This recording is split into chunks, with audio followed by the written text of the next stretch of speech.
Welcome to English Guru classes. Please click the red subscribe button and press the bell icon to receive all latest updates and notifications. Hello students, good morning. In today's session, we are going to start with the new poem, The Shed, composed by Frank Flynn, a Northern Territory-based Australian doctor, author, and missionary priest. He was born on 6th December 1906 in Sydney, Australia, and passed away on 29th July 2000. The speaker of this poem is the poet Frank Flynn when he was a small boy. In this poem, the poet has basically used literary devices like alliteration and imagery and has also personified ghosts and spider's web. Now let's see the poem. There's a shed at the bottom of our garden with a spider's web hanging across the door. The hinges are rusty and creak in the wind. When I'm in bed, I lie and listen. I'll open that door one day. There's a dusty old window around at the side with 3 cracked panes of glass. I often think there's something staring at me each time that I pass. I'll peep through that window one day. My brother says there's a ghost in the shed who hides under the rotten floorboards, and if I ever dare to set foot inside, he will jump out and chop off my head, but I'll take a peek one day. I know that there isn't really a ghost. My brother tells lies to keep the shed for his tin. There isn't anyone staring or making strange noises, and the spider has been gone from his web since I don't know when. I'll go into that shed one day soon, but not just yet. Alright, students, here in the first stanza of the poem, you see, the poet talks about a shed. Shed, shed means a small room used for storing things. A small room used for storing things is known as shed. Alright, so in the first stanza, the poet here says, there's a shed at the bottom of our garden. Here the poet is talking about a shed that is located at the bottom of his garden. The poet wishes to visit that shed one day. The condition of the shed is very pathetic as it has not been used for a long time. Its door is locked, with a spider's web hanging across the door. The poet also talks about a spider's web. There is a spider's web, cobweb. In Hindi you say makdi ka jala. There is a spider's web hanging across the door, on the door of the shed, and its hinges. The hinges are rusty and creak in the wind. Its hinges, iron joints. In Hindi you say kabje, iron joints. Its hinges are rusty, old and having rust. पुराने और जंग लगे हुए. Rusty means old and having rust. The hinges of the door are rusty and creak in the wind. Means the hinges of the door are rusty and creak when the wind blows. Creak, they make a cracking sharp sound. यानी तीखी आवाज उन कब्जों से निकलती है जब हवा चलती है. When the wind blows. There is a spider's web or cobweb hanging across the door or on the door of the shed, and its hinges means iron joints are rusty, means old and having rust, and creak when the wind blows, means they make a creaking sharp sound when the wind blows. Poet यहाँ पर ये कहना चाह रहा है कि उसके garden में जो शेड है उस शेड में उसके दरवाजे पर मकड़ी का जाल लटका है और उसके जो हिंजेस हैं, आयरन जॉइंट्स हैं, उनमें जंग लगी हुई है. They are rusty, that means old and having rust. उनके कब्जों में जंग लगी हुई है और वे काफ़ी पुराने हो चुके हैं, ओल्ड हो चुके हैं. और इसी प्रकार जब भी हवा चलती है तो उन कब्जों से और उस दरवाजे के मूवमेंट से एक अनप्लीजेंट साउंड उत्पन्न होती है. The hinges have become rusty and old and creak when the wind blows, that means they make a creaking sharp sound when the wind blows. जब भी हवा चलती है तो उन कब्जों से, उन हिंजेस से तीखी आवाज उत्पन्न होती है. When I am in bed, I lie and listen. I'll open that door one day. The poet often thinks about this shed while lying in his bed. He is very anxious, or you can say curious, to open the door of the shed one day to see what is there inside the shed, or you can say the poet wants to go inside the shed and see what is stored there in the shed. कवि यहाँ पर कहना चाह रहा है कि जब कभी वह बिस्तर पर लेटा होता है तो वह एक शोर सुनता है. When I am in bed, I lie and listen. क्या सुनता है?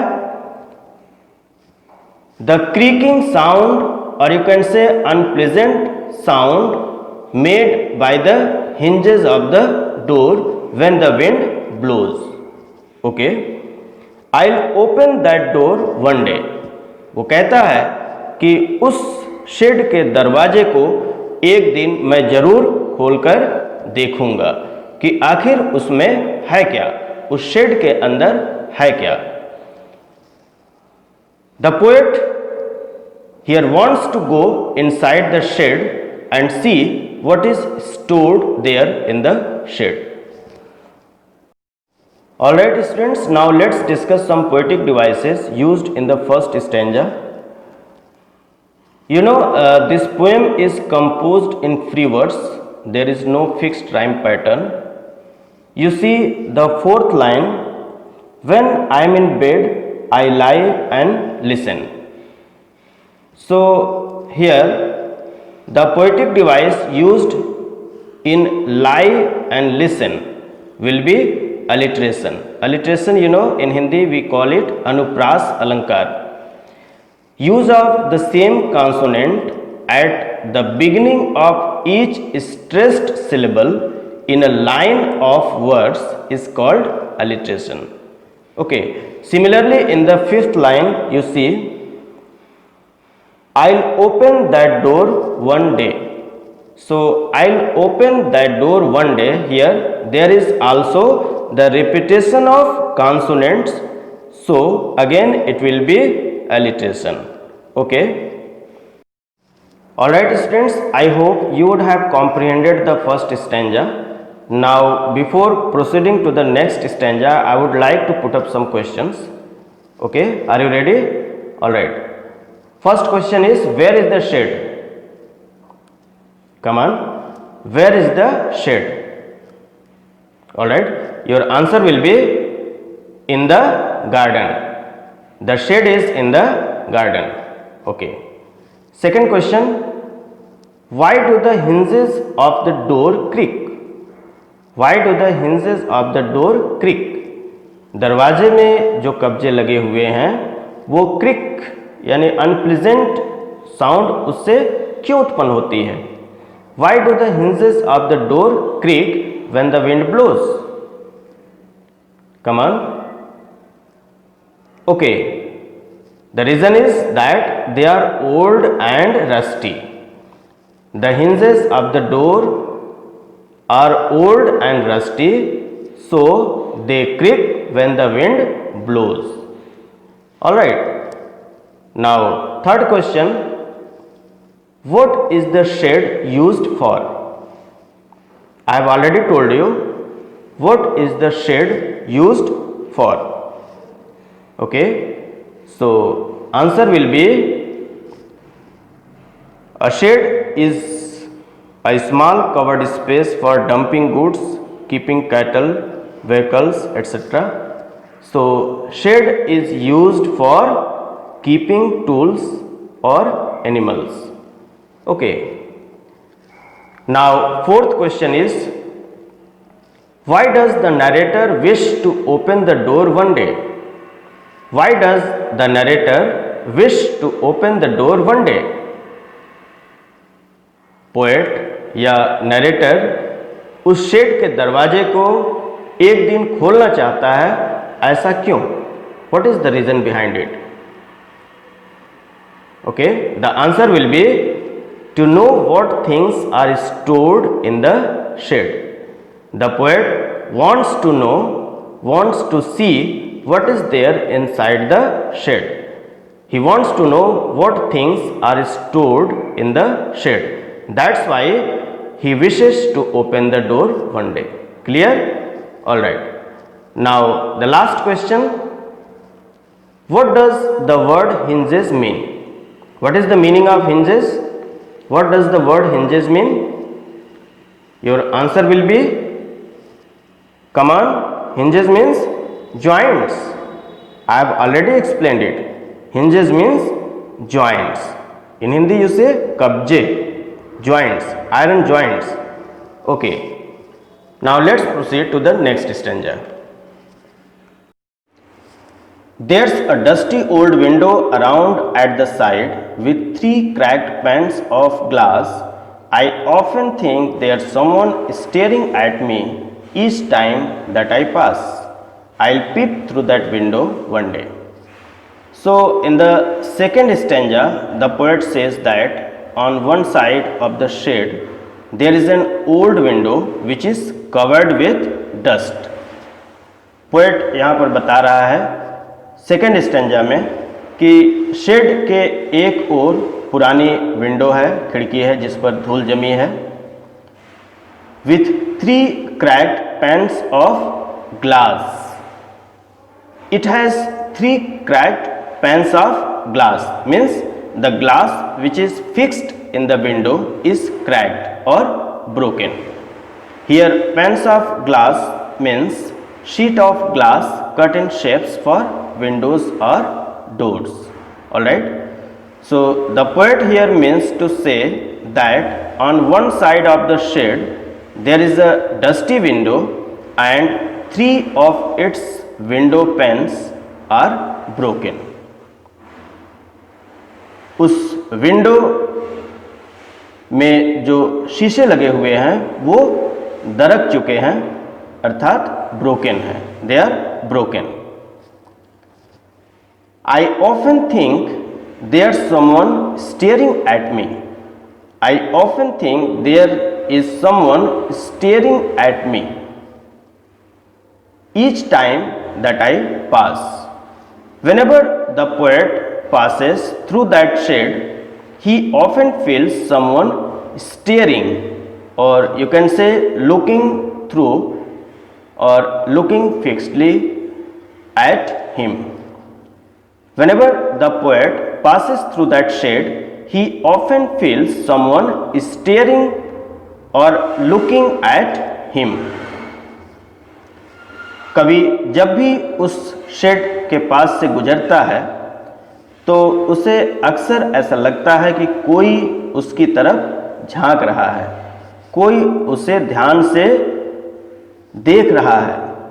I often think there is someone staring at me each time that I pass.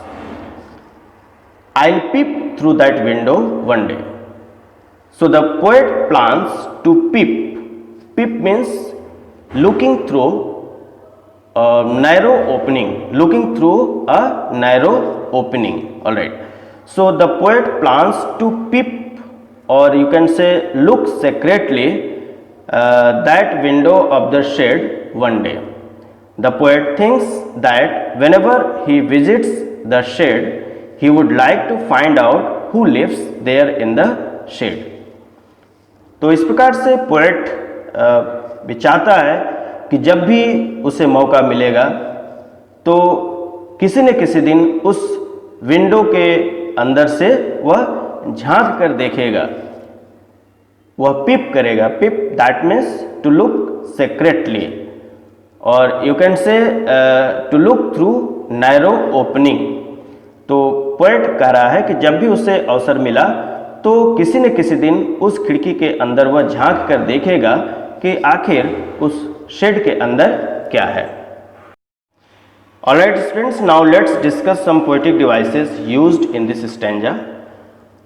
You see the third line, I often think there's someone staring at me. So in this line, the consonants T in think and there and the consonant S in someone and staring are repeated. So there is alliteration. Okay. You see the fifth line, I'll peep through that window one day.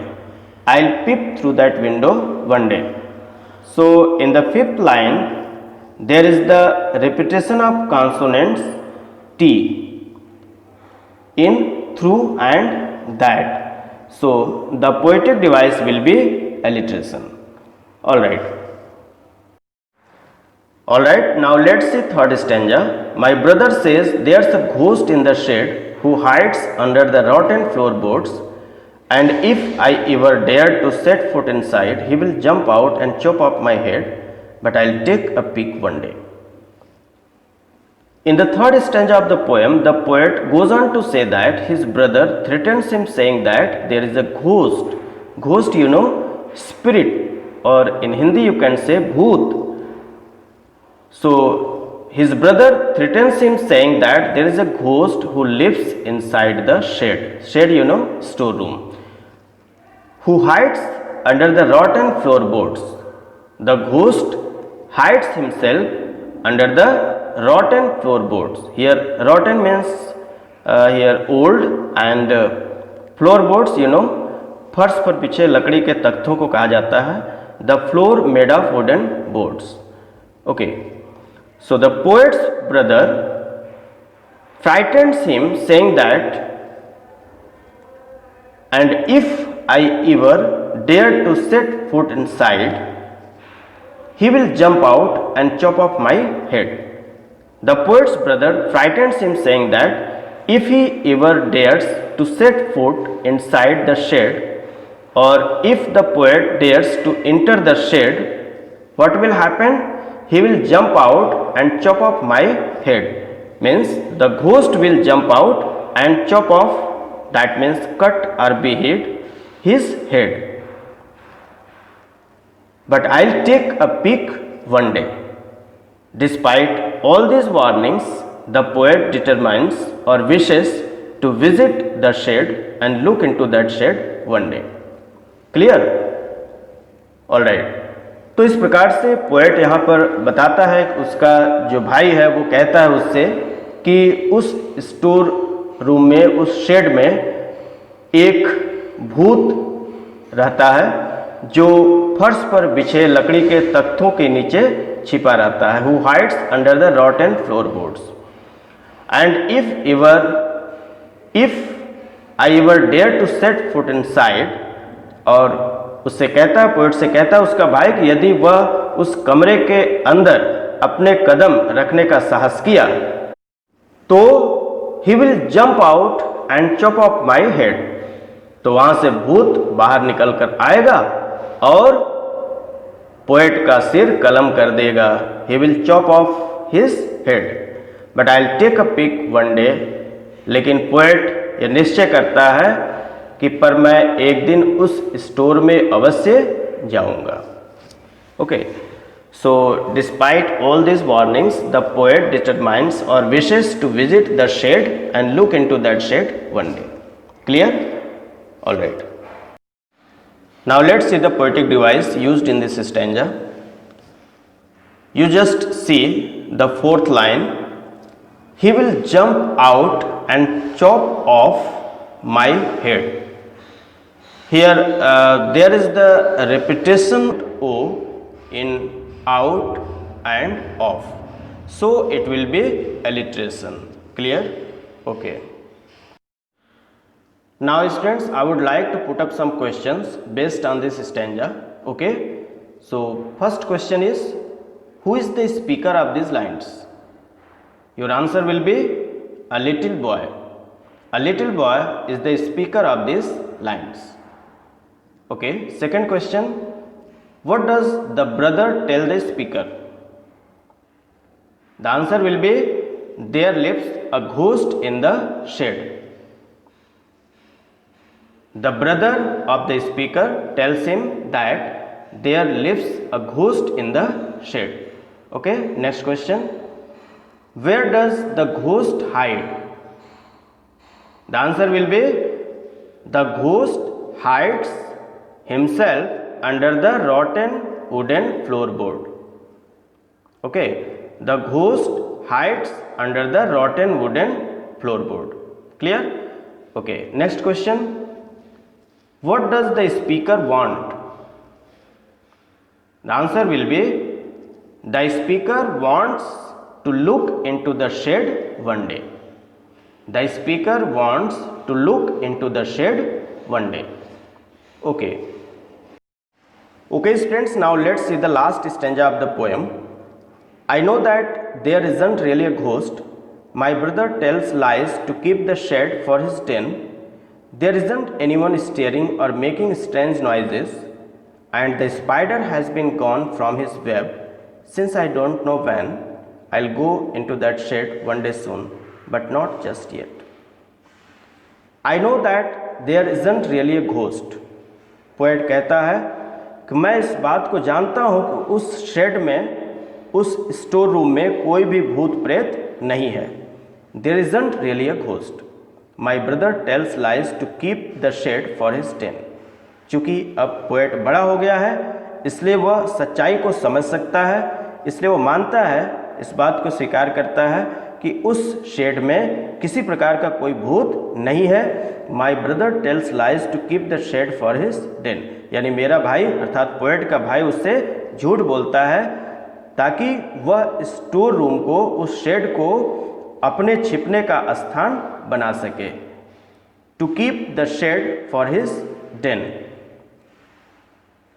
While playing the game hide and seek, he may use that shed in order to hide himself.